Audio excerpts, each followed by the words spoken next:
इनको कोई नसीहत नहीं हो रही। और कहीं भी मेरा कहीं मर्डर होगा तो ये प्रशासन और ये पूरे जितने भी लोग आए इन्हों जिम्मेदार रहेंगे अंसार।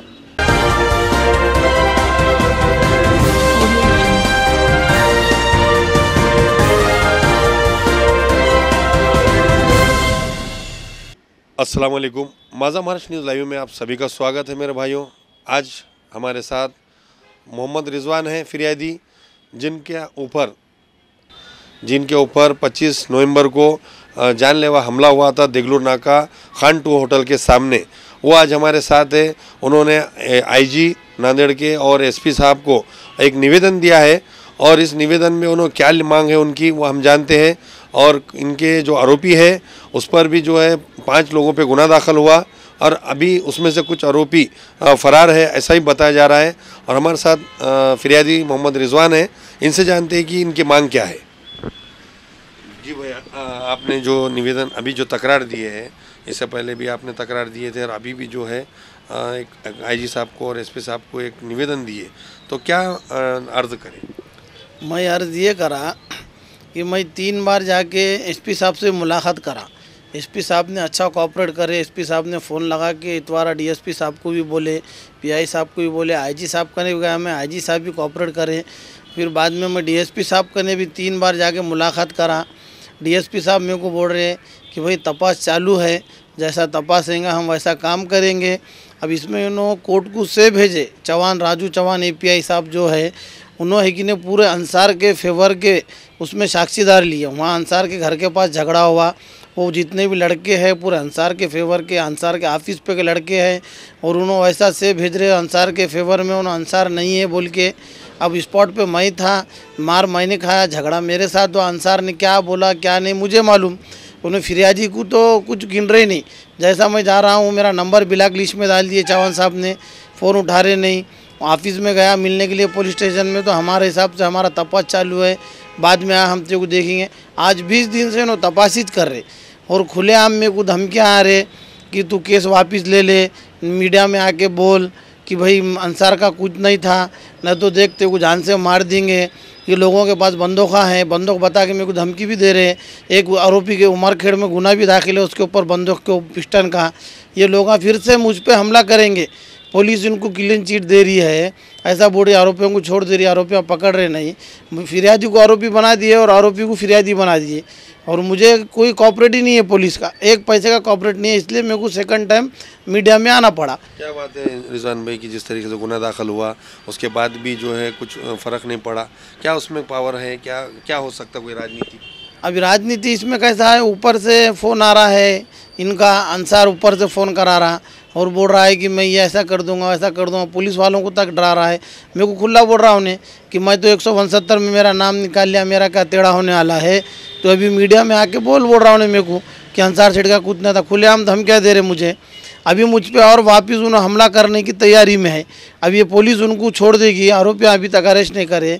3 आरोपी इंटरम बेल लेके बाहर घूम रहे, अंसार आरोपी रह के उन्हें खुलेआम घूम रहा।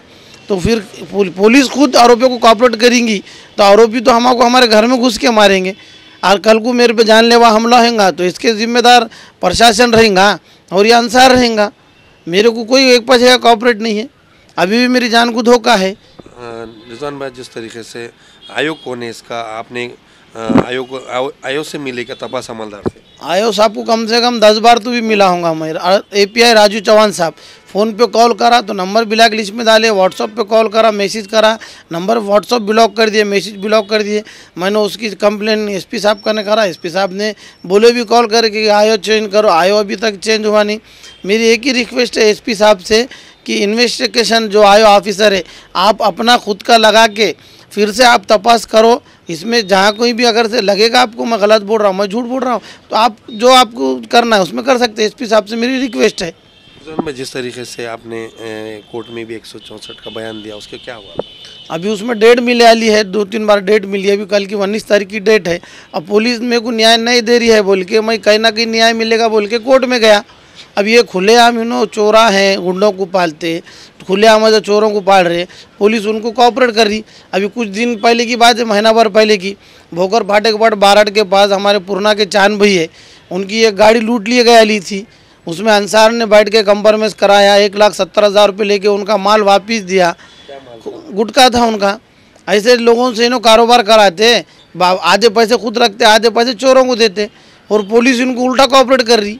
खुलेआम पब्लिक जनता से मेरी सिफारिश है कि आप देखो कि इंसाफ मिल रहा है क्या मुझे। खास बात देखने में आती है कि एक नौजवान बच्चे हैं, वो बेचारे आपने अच्छा उनको सिखाना चाहिए, मगर यहाँ पर उनको नशे की लत लगाकर उन्हें गुंडेगारी के, तो उन लोगों के लिए, बच्चों को, नौजवानों के लिए क्या अपील करेंगे आप? हाँ तो ये भाई जैसा है, अब ये जो लोग हैं इनके घर कैसे चलेंगी, इनकी राजनीति कैसे चलेंगी। इनके बच्चों को पढ़ाते लिखाते अच्छे बनाते, और दूसरे के बच्चे नहीं है, उनको नशा करने के लत के लिए पैसे देते, तलवारा घावा लाने के लिए पैसे देते। ये गरीब बच्चे, इनका कहाँ से पैसे आने वाले। ये जैसे बड़े लोग हैं राजनीति वाले, ये लोग इनको पाल के रखते, और इनको उन बेचारों को आज इनमें भाई 3 जनों तो इंटरम बेल ले लिए। अंसार को पुलिस वाले उन्हें खुला बोल रहा कि मुझे क्लीन चिट दे रही।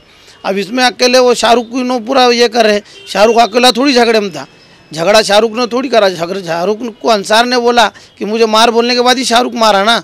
वहाँ पे मैं स्पॉट पे था, मैं मार खाया। दूसरे लोग तो होते खरीब आके सुने ना। पुलिस जैसा साक्षी लेके पुलिस ने से पूरा झूठा से भेजा है कोर्ट को।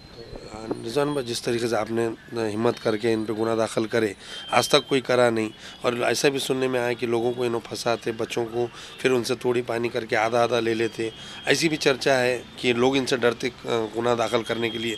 आपने हिम्मत करी, तो इसमें क्या लगता है कि लोगों ने भी ऐसा खुल के आना चाहिए?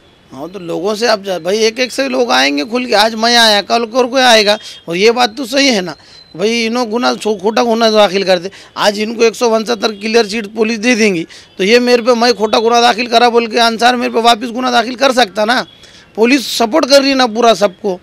भाई एसपी साहब पूरा अच्छा काम कर रहे हैं, आईजी साहब अच्छा काम कर रहे।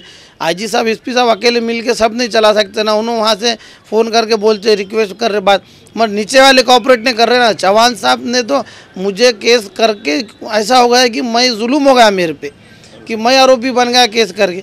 मेरी सिफारिश नहीं है ना। फिर इससे अच्छा मैं केस नहीं करता तो अच्छा रहता था। ये केस करके मुझे इंसाफ नहीं मिल रहा, उल्टा उनसे दुश्मनी बढ़ गई, वैसी बढ़ गई। इनको कोई नसीहत नहीं हो रही, और कहीं भी मेरा कहीं मर्डर होगा तो ये प्रशासन और ये पूरे जितने भी लोग आए इन्होंने जिम्मेदार रहेंगे अंसार। ये थे हमारे साथ फिरियादी मोहम्मद रिजवान भाई, जो इनके ऊपर 25 नवंबर को हमला हुआ था, जानलेवा हमला, और 326 के तहत इतवारा पुलिस स्टेशन में, और उस पर गुनाह दाखिल हुआ था, जिसके तपास अमलदार API राजू चौहान है। और जिस तरीके से पर अन्याय हुआ, इस तरीके से इनकी मांग है कि IG साहब से भी और नांदेड़ ज़िले के दबंग SP अविनाश कुमार से भी, कि जिस तरीके से हालात है नांदेड़ के और ख़ास करके देगलूर नाके के, ये गैंग वॉर और ये गुंडागर्दी किस तरीके से ख़त्म करना चाहे, ये जल्द से जल्द होना चाहिए। लोग जो है खौफ में है, और नांदेड़ के कई लोगों ने भी हमें ऐसा कहा है कि नांदेड़ के SP से हमको उम्मीद है कि नांदेड़ की ये गैंग वॉर और गुंडागर्दी ख़त्म करेंगे, और जिस तरीके से रिजवान भाई को भी न्याय देंगे। नांदेड़ से मैं शेख याया, माझा महाराष्ट्र। ताज्या बातम्या पाहण्यासाठी माझा महाराष्ट्र लाईव्ह या आमच्या न्यूज चॅनलला सबस्क्राईब करा। व्हिडिओ आवडल्यास व्हिडिओला लाईक आणि शेअरही करा।